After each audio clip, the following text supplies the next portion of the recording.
नमस्कार विद्यार्थी मित्रांनो. तर सेंट्रल रेल्वे मुंबई रिजन अंतर्गत जी रेल्वे ॲप्रेंटिसशिप भरती निघालेली आहे आय टी आयच्या स्टुडंटसाठी.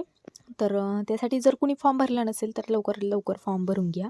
तर ही त्याची पूर्ण ॲडव्हर्टाइजमेंट आहे, तर ती आपण बघणार आहेत. तर याचे फॉर्म हे ॲप्लिकेशन ऑनलाईन ॲप्लिकेशन चालू झालेले आहेत. तर 15 जानेवारीपर्यंत ह्याचे फॉर्म भरले जातील. लास्ट डेट 15 जानेवारी दिलेली आहे. संध्याकाळी 5 वाजेपर्यंत हा टायमिंग दिलेला आहे. आणि सेंट्रल रेल्वे अंतर्गत एवढे 2422 पदांसाठीची ही भरती निघालेली आहे आय टी आय स्टुडंटसाठी, जे की वेगवेगळ्या वर्कशॉप अंतर्गत ॲप्रेंटिसशिप आहे. तर इथे मेरिट लिस्ट वाईज सिलेक्शन होणार आहे. तर आपण बघूयाच इथे मोड ऑफ सिलेक्शन. तर selection will be on the basis of merit list prepared in respect of all the candidates. Okay. तर 10वीच्या मार्कावरून एक 50% ॲग्रिगेट असलं पाहिजे तुम्हाला 10वीच्या मार्कावरून, आणि आय टी आयच्या मार्कवरून ही तुमची भरती होणार आहे. तर इथे एक महत्त्वाचा पॉईंट त्यांनी दिलेला आहे, तो म्हणजे की तुमचं जर बेस्ट ऑफ 5 असेल तर ते बेस्ट ऑफ 5 चे मार्क चालणार नाहीत, तर पूर्ण सब्जेक्टचे मार्क तिथे तुम्हाला प्रोव्हाइड करावे लागणार आहेत, आणि त्यानंतर तुमचं सिलेक्शन त्याच्यानुसार होईल असं इथे सांगण्यात आलेलं आहे. तर पुढे बघूया आपण.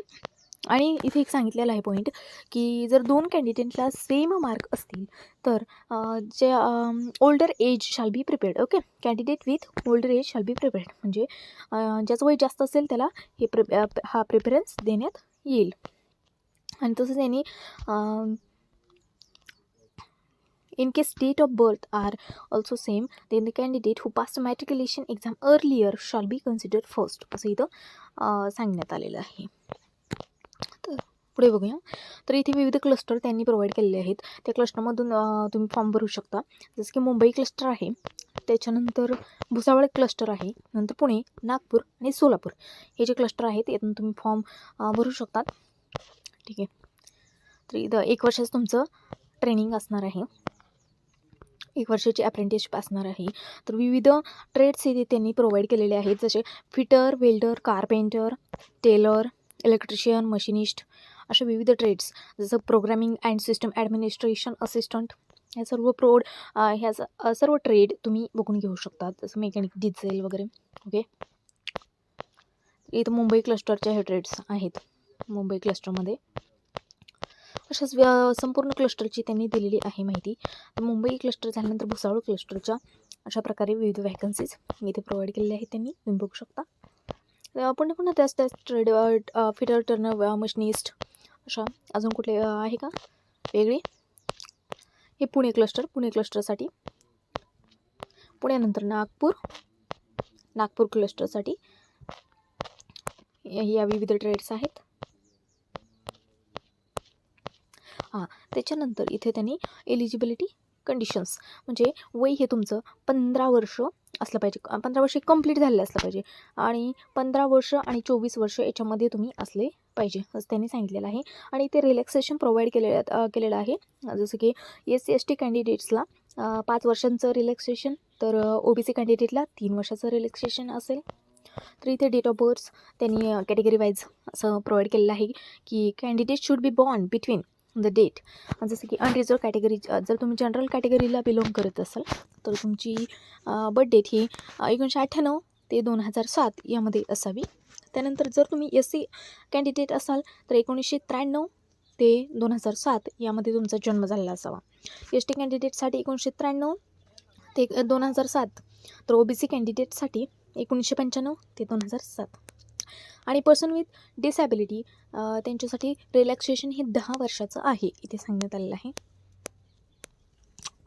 त्याच्यानंतर एक्स सर्व्हिसमॅनसाठी इथे काही क्रायटेरिया सांगितलं आहे, बघू शकता तुम्ही. मिनिमम एज्युकेशन क्वालिफिकेशन आपण बघितलेलंच आहे, 10वी क्लास पाहिजे तुमचं, 10वी विथ मिनिमम 50% मार्क्स, 50% मार्क्स तुमचे 10वीला पाहिजे असं त्यांनी सांगितलेलं आहे. नंतर पेमेंट ऑफ फीस, तर ॲप्लिकेशनची जी फी आहे ती फक्त 100 रुपये फी आहे. आणि तुम्ही ह्या www.rrccr.com या वेबसाईटवर जाऊन हा फॉर्म तुम्ही भरू शकता. तर इथे पेमेंटसाठी पण त्यांनी no fee is required to be paid by SC ST PWD and women candidates. All categories women कॅन्डिडेट्सला इथे फी नाही आहे. तर आणि SC ST PWD यांनासुद्धा इथे फी नाही आहे. त्याच्यानंतर आहे standards of fitness for the person with disability. इथे प्रोव्हाइड केलेलं आहे त्यांनी डिसॅबिलिटीवाल्यांना. त्यांचेच काय काय सांगितले, ब्लाइंडनेस, लो विजनसाठी वगैरे. नंतर कसा अप्लाय करायचा फॉर्म, तर तुम्हाला सांगितलं जसं की त्या वेबसाईटवर www.rrcr.com या वेबसाईटवर जाऊन तुम्ही तो फॉर्म भरू शकता. त्याच्यानंतर त्याचे काही फोटोज वगैरे, scan photograph, soft copy of photograph. तर फोटोग्राफ हा कलर्ड फोटोग्राफ पाहिजे, पासपोर्ट साईज फोटोग्राफ. आणि त्याची साईज ही त्यांनी सांगितलेली आहे 3.5 सेंटीमीटर बाय 3.5 सेंटीमीटर आणि 3 महिन्यापेक्षा ओल्डर नसला पाहिजे असं त्यांनी इथे सांगितलेलं आहे. तर आणि सिग्नेचरचं देखील क्रायटेरिया आहे 20 KB ते 30 KB पर्यंत सिग्नेचर असली पाहिजे. त्याच्यानंतर डॉक्युमेंट्स टू बी अपलोडेड. तर जे काही डॉक्युमेंट्स तुम्हाला अपलोड करायचे ते इथे दिलेले आहेत त्यांनी, जसं की SSC 10वीचं तुम्हाला मार्कशीट, त्याच्यानंतर तुमचं काही proof of date birth, okay, म्हणजे स्कूल लिव्हिंग सर्टिफिकेट वगैरे, शाळा सोडल्याचा दाखला वगैरे. त्याच्यानंतर इथे SC ST OBC कॅन्डिडेट्सचं सांगितलेलं आहे त्यांनी, कास्ट सर्टिफिकेट वगैरे असलं पाहिजे तुमच्याकडे, नॅशनल ट्रेड सर्टिफिकेट, त्याच्यानंतर डिसॅबिलिटी सर्टिफिकेट वगैरे.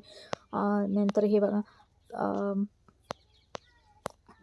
Last date for receipt of application, जसं की सांगितलं 15 जानेवारीपर्यंत हा तुम्हाला फॉर्म भरता येणार आहे. आणि ट्रेनिंग पिरियड अँड स्टायपंड इथंबद्दल तिथं सांगितलेलं आहे त्यांनी, जसं की 16/11/2021च्या रूलप्रमाणे. तर यांना स्टायपंड दिला जाणार आहे 7,000 पर मंथ, एवढा स्टायपंड तुम्हाला प्रोव्हाइड केला जाईल.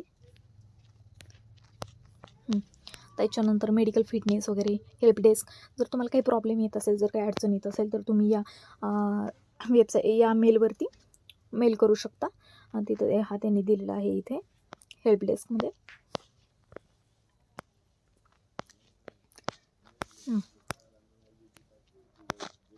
त्याच्यानंतर खाली त्यांनी हे जे फॉर्मॅट आहेत कास्ट सर्टिफिकेटचे वगैरे हे त्यांनी प्रोव्हाइड केलेले आहेत. Caste certificate or backward classes, OBC वाल्यांसाठी, नंतर हे डिसॅबिलिटी सर्टिफिकेट वगैरे, हे सगळं काही त्यांनी खाली प्रोव्हाइड केलेलं आहे, फॉर्मॅट प्रोव्हाइड केलेले आहेत. तर ते तुम्ही बघू शकता. And that's all. ओके, तर व्हिडिओ आवडला असेल तर नक्की लाईक करा, शेअर करा, सबस्क्राईब करा. Thank you so much guys.